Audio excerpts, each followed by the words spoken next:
Okay, we're going to go over bird dog and how specifically to do it depending on your goals. So, bird dog fundamentally works in this tabletop position. You want to make yourself a good table. My hand is directly under my shoulder. My knee is under my hips.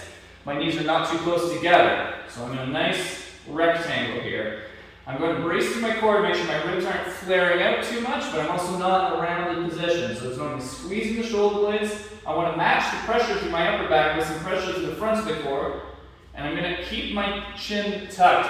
You put one hand here, or one finger here, and the thumb here. You want to act like you're pulling your chin into your neck. Okay? It's going to help engage deep cervical flexors and help hold you in good posture. If we spend a lot of time at a desk, we end up with this forward head posture.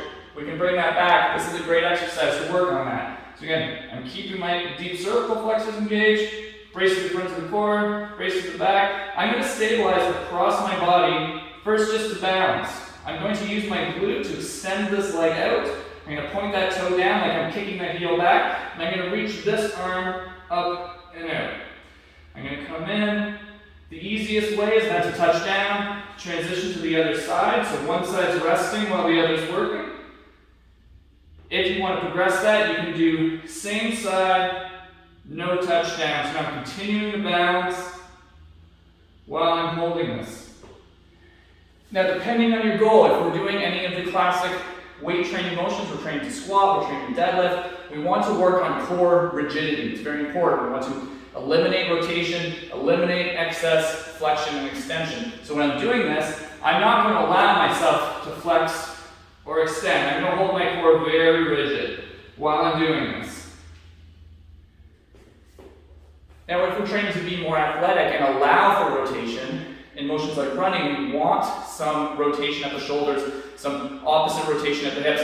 That cross-body stretch and flex is very important. So when we do this, we might allow a slight, we will allow more flexion and extension. So here, I'm going to reach, and then now I might reach that a little bit further, get a little bit deeper into that range of motion.